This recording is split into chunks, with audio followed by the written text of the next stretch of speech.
गंगाधर ने अपनी ससुराल में लोगों से पता किया तो उसे मालूम हुआ कि उसकी पत्नी अपने मायके नहीं पहुंची थी। ससुराल में ना जाकर वो वहीं से विष्णुदत्त के साथ अंबिका की तलाश में निकल पड़ा। ढूंढते ढूंढते वे दोनों भी उसी नगर में पहुंच गए। अंबिका ने जब महल के झरोखे से उन्हें आते देखा तो तुरंत उसने अपने पति को पहचान लिया और महल के सेवकों से कहकर उन्हें महल में बुला लिया। महल में पहुंचने पर विष्णुदत्त ने अंबिका को अपना परिचय दिया और कहा, भाभी, मेरे मित्र से गुस्से में आपको छोड़ने का अपराध हो गया। वह अपनी करनी पर शर्मिंदा है। अब आप भी बीती बातें भूल जाओ और हमारे साथ अपने घर चलो। गंगाधर ने भी अंबिका से माफी मांगी और चलने के लिए कहा। तब अंबिका ने उन दोनों को अपने साथ घटी सारी बातें विस्तार से बताई और कहा कि पहले हम दोनों को राजा के सामने जाकर उनसे आज्ञा लेनी होगी। वे दोनों राजा के सामने गए। अंबिका ने राजा से कहा कि महाराज, मेरे पति मुझे लेने के लिए आ गए हैं, इसलिए कृपया अब आप हमें जाने की इजाजत दे दीजिए। राजा ने भी अपने वचन का पालन करते हुए अंबिका को अपने पति के साथ जाने की अनुमति दे दी। वे तीनों वहां से निकल पड़े। रास्ते में काशीनाथ ने अपनी पत्नी गौरी को भी अपने साथ ले लिया और सभी अपने नगर में आ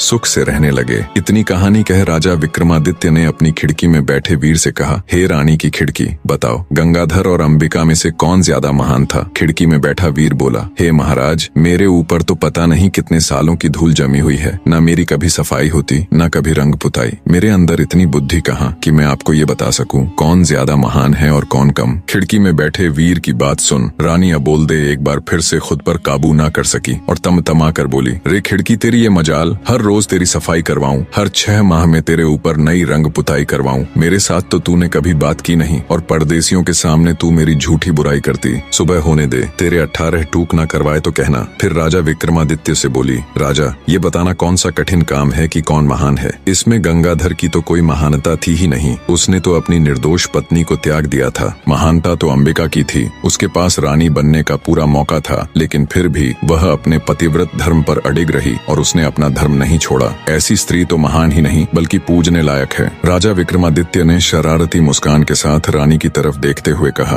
आपने बिल्कुल सही कहा रानी, मैं तो आपका कायल हो गया। फिर राजा विक्रमादित्य ने ढोल वाले से कहा, मार रे ढोलिया ढोल को डंका। रानी अबोलदे तीसरी बार बोली। ढोल वाले ने तेजी से ढोल पर डंका दे मारा। तीसरे डंके की आवाज सुन रानी की कैद में पड़े कैदी खुशी से नाचने गाने लगे। उन्हें पूरा यकीन हो चला था कि उनकी आजादी के बीच अब बस एक पहर और है। इधर रानी अबोलदे भी अब की बार पूरी सजग होके बैठ गई। उसने मन में निश्चय कर लिया कि अब चाहे कुछ भी हो जाए वो चौथी बार नहीं बोलेगी। विक्रमादित्य बोले, भाई, रानी के हार, रात के 3 पहर तो बड़े आराम से कट गए। अब तू भी कुछ सुना जिससे ये आखिरी पहर भी कट जाए। रानी का हार बोला, महाराज, मेरे अंदर इतनी बुद्धि नहीं कि मैं आपको कुछ कह सुनाऊं। हाँ, हुंकारा जरूर भर लूंगा। राजा बोला, ठीक है।